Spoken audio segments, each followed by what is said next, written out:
Welcome back to our channel maths Pathshala with Ankita. आज हम आपका नया टॉपिक स्टार्ट करने वाले हैं सीटेट 2024 के लिए, जो होने वाला है अलजेब्रा।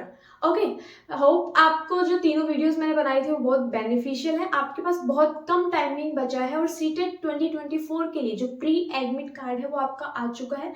एडमिट कार्ड जो है वो आपका 19th ऑफ जैन को आएगा। ओके, तो हम आपको टॉपिक स्टार्ट करते हैं अलजेब्रा। अलजेब्रा क्या होता है आपका? जो भी मैथमेटिक्स के अंदर जो भी सिंबल्स होते हैं उनका कॉम्बिनेशन, ओके, अरिथमेटिक के अकॉर्डिंग जो भी सिंबल्स का कॉम्बिनेशन होता है उसको आप क्या बोलते हैं? अलजेब्रा बोलते हैं। राइट, अंदर आप पढ़ते हैं about the constant and variables. So ये कांस्टेंट क्या होता है, वेरिएबल्स क्या होते हैं? लाइक हमने लिखा है 4x² प्लस 3x प्लस 2, तो इसके अंदर आपका ये 2 जो है वो क्या हो जाएगा? कांस्टेंट हो जाएगा। ठीक है, कांस्टेंट मतलब क्या होता है आपका? जो भी आपकी टेबल होती है, जो भी आपके पास में 1 2 3 4 काउंटिंग्स जो भी होती है उनको क्या बोलते हैं? कांस्टेंट बोलते हैं। नेक्स्ट जो है आपके पास वो है वेरिएबल। सो वेरिएबल क्या होता है? जो भी अल्फाबेट्स होते हैं आपके एक्स वाई जेड की टर्म में जो भी आप निकालते हैं उनको बोला जाता है वेरिएबल। ओके, सो नेक्स्ट आपके पास आता है इक्वेशन। इक्वेशन क्या होता है? इक्वेशन जो होता है वो आपकी कॉम्बिनेशन होती है वेरिएबल एंड कांस्टेंट का। Okay, it is the combination of a variable and constant. ये आपकी इक्वेशन यहाँ पे फॉर्म हो चुकी है जिसके अंदर आपका वेरिएबल भी आ चुका है, कांस्टेंट भी आ चुका है।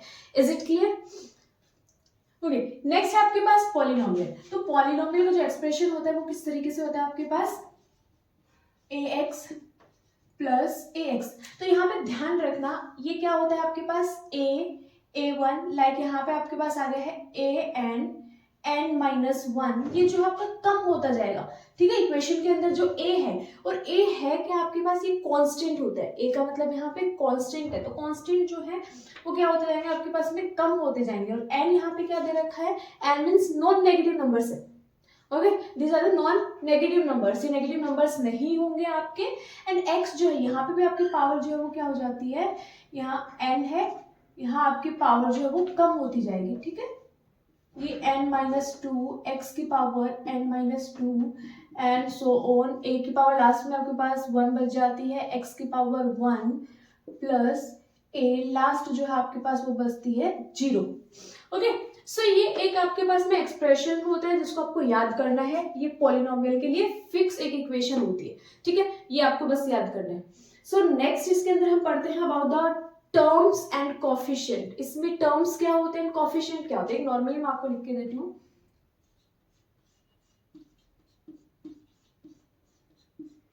सो यहाँ पे टर्म्स की बात कर लेते हैं। ये जो जैसे ही एडिशन एंड सब्ट्रैक्शन आपका होता है वो क्या कर देता है? टर्म्स के अंदर डिवाइड कर देता है। सो यहाँ पे आपके पास में 3 टर्म्स दे रखी है। ओके, ये 4x² 3x प्लस 2, ये क्या है आपके पास? टर्म्स यहाँ पे है। ओके, नेक्स्ट जो है वो कोफिशिएंट है। कोफिशिएंट का मतलब क्या होता है आपके पास में? लाइक 4 हो गया, 3 हो गया, 2 हो गया, ये कांस्टेंट है हमारे पास। अब देखो, आपसे पूछा जाता है कि what is the coefficient of x²। x² का कोफिशिएंट क्या होगा? मतलब x² के साथ में कौन सा कांस्टेंट लगा हुआ है वहां पे? ये है आपका 4। सो 4 is the coefficient of x²। Okay, and 3 is the coefficient of x। x के साथ जो लगा हुआ है वो हो जाता है उसका कोफिशिएंट। ओके, हमने टर्म्स यहाँ पे पढ़ा है कि कितने टर्म्स थे इसके अंदर? 3 टर्म्स के अंदर डिवाइड हो गया था। टर्म्स पे आपकी 2 टाइप्स की होती है, एक होता है लाइक टर्म्स, एक होता है अनलाइक टर्म्स। ओके, एक होता है लाइक टर्म, एक होता है अनलाइक टर्म। अब लाइक टर्म्स क्या होता है एंड लाइक टर्म्स क्या होता है आपके पास, और अनलाइक टर्म्स क्या होता है? सो लाइक का मतलब क्या होता है? जब भी आपके पास वेरिएबल सेम होने चाहिए, लाइक 2x²। सो यहाँ पे वेरिएबल x², याद रखना आपका वेरिएबल भी सेम होना चाहिए और उनकी पावर जो है वो भी सेम होनी चाहिए, उनको बोला जाता है like terms. Okay, unlike terms का हो गया लाइक 2x² एंड ये हो गया आपके पास 3y। सो ये अनलाइक टर्म्स है, आपके यहाँ पे वेरिएबल्स भी चेंज है, इनकी पावर जो है वो भी चेंज है। सो इनको क्या बोलने वाले हैं? अनलाइक टर्म्स बोलने वाले हैं। अगर हम यहाँ पे वेरिएबल सेम की बात करते हैं, लाइक यहाँ पे x होता, ओके 3x, तो वेरिएबल तो दोनों सेम है लेकिन उनकी पावर जो है वो डिफरेंट आ चुकी है, इसलिए इसको भी क्या बोलेंगे? अनलाइक टर्म बोलने वाले। ओके, टर्म्स हमने यहाँ पे पढ़ लिया, कोफिशिएंट हमने पढ़ लिया है। जो आपके पास वो है टाइप ऑफ पॉलिनोमियल। पॉलिनोमियल कितने टाइप्स के होते हैं? सो फर्स्ट जो है वो आ जाता है मोनोमियल। फर्स्ट इज मोनोमियल का मतलब क्या होता है, जिसके अंदर सिर्फ एक टर्म हो, ओके, लाइक 4x हमारे पास वन टर्म है। सेकंड जो है वो है बाइनोमियल। सो बाइनोमियल का मतलब क्या होता है, जिसके अंदर टू टर्म्स हो, ओके, जिसके अंदर टू टर्म्स हो। हमारे पास टू टर्म्स आ चुकी है, so this one is binomial. And last जो है वो ट्राइनोमियल होता है। ट्राई का मतलब समझ में आ रही है, यहाँ पे बाई का मतलब होता है टू, ट्राई का मतलब होता है थ्री। सो ट्राइनोमियल है, ट्राइनोमियल मतलब जिसके अंदर आपके थ्री टर्म्स होते हैं, ठीक है। सो ये हो गया आपके पास ट्राइनोमियल। सो पॉलिनोमियल आपने पढ़ा है। अब इनकी डिग्री के अकॉर्डिंग हम इनको क्लासिफाई करेंगे कि आपके पॉलिनोमियल में कितने डिफरेंस होते हैं। फर्स्ट होता है कांस्टेंट। कांस्टेंट के लिए ये आपका हो जाएगा कांस्टेंट टर्म्स, मैंने ऑलरेडी आपको बता दी थी कांस्टेंट टर्म क्या होती है। नेक्स्ट जो आता है वो आती है लीनियर पॉलिनोमियल क्या होता है। नेक्स्ट आपके पास है लीनियर पॉलिनोमियल। सो लीनियर से ही आपको समझ आ रहा है सिंगल।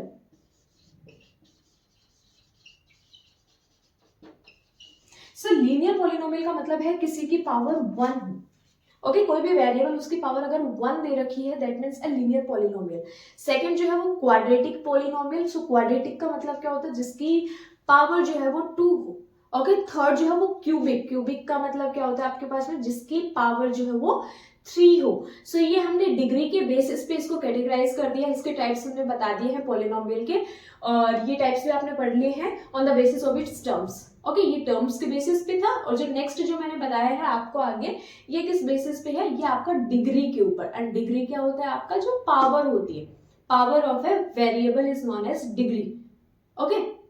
नेक्स्ट जो है वो है remainder theorem. So remainder theorem क्या होता है, आपको क्या करना है, इसको डिवाइड करना है, उसके बाद में क्या रिमाइंडर बचने वाला है वो बताना है, ठीक है। तो जब भी याद रखना, जब डिवाइड करना हो x माइनस टू, तो आपको क्या करना है, x minus two equal to zero put करना है। सो यहाँ से x इक्वल टू टू आ जाएगा। सो ये x की वैल्यू जो आई है उसको क्या करना है, इक्वेशन के अंदर पुट करना है, ओके। x की जो वैल्यू आई है वहां पे आप लिखने वाले हैं, so this will be two की power four minus three, two की पावर क्यूब प्लस टू की पावर टू माइनस टू, ठीक है। इसको सोल्व करने वाले हो आप, टू की पावर फोर दे रखा, फोर टाइम्स हो जाएगा टू टू जार फोर, फोर टू जार eight, eight two are 16, okay. Three into two की पावर थ्री, सो टू जार फोर, फोर टू जार eight, plus two into two जार four minus nine, okay. 16 twos are 32, 8 threes are 24, प्लस 4 twos are 8 माइनस 9, okay. So पहले हम क्या कर लेते हैं, जो प्लस है आप उनको प्लस कर दीजिए, this will B 40, and minus minus plus होता है आपका, सो 9 करेंगे, दिस विल बी 33 करोगे, so this will be 7। So your answer is 7। So remainder क्या होने वाला है आपका, 7 होने वाला है। Is it clear? सो ये रिमाइंडर जो आने वाला है वो है लॉन्ग डिवीजन मेथड। कोई भी इक्वेशन को, एल्जेब्रिक एक्सप्रेशन जो होता है आपके पास में, उसको कैसे डिवाइड किया जाता है, ओके। तो सिंपल जैसे आप फॉर्म लिखते हो उस फॉर्म में आप इसको लिखिए,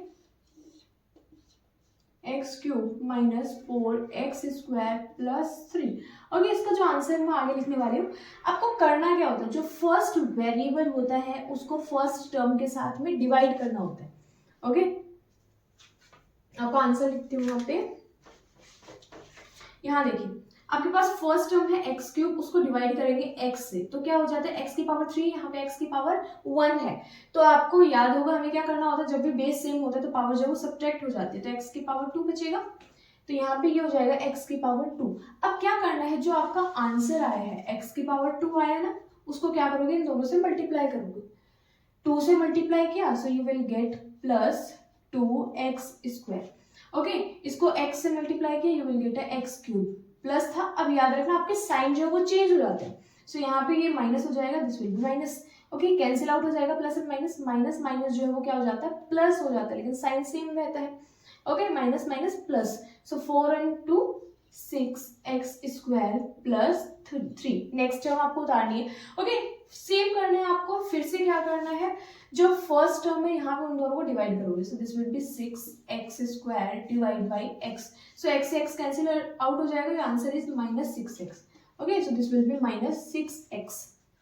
अब क्या करना है, अगेन 6x को, माइनस 6x को क्या करना है, मल्टीप्लाई करना है, सो माइनस 6x को आप 2 से मल्टीप्लाई करेंगे, सो this will B 6 2 12x, okay, अब यहाँ देखना आपके पास में एक्स स्क्वायर है, उसके बाद डायरेक्ट कांस्टेंट आ चुका है, मतलब एक्स की टर्म नहीं है यहाँ पे, तो आप क्या करेंगे, उसको वहीं रखने वाले हैं। इसको थोड़ा सा आगे लीजिए, थोड़ा सा स्पेस दे के लिख देना ताकि एक्स की जो टर्म है वो नीचे लिख सके। अब क्या करना था, -6 2s are 12x।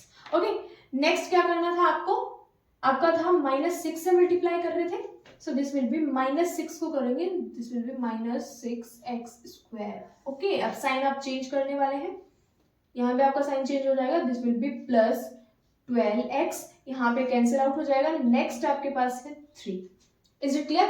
अब सेम फिर से वही प्रोसेस करना है, आपने इसको डिवाइड किया, यू विल गेट प्लस का 12, यू विल गेट प्लस का 12, 12 से किया, 12 2s are 24 plus 12 2s are 24। Next जो है आपने किया यहाँ पे 12 को 12 से, 12 को x से, सो दिस विल बी प्लस का x।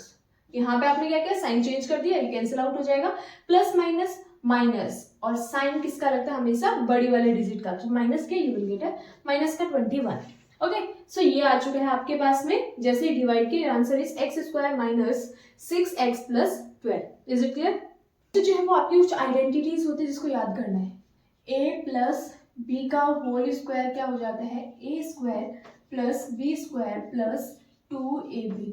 ओके, अगर माइनस में होता है तो आपको क्या हो जाएगा, a - b का whole square, so this will be a² + b² - 2ab। Okay, next है आपके पास, अगर यही चीज आपकी क्यूब के अंदर होता है, यही अगर आपने क्यूब किया है, so this will be a³ + b³ + 3ab then a + b।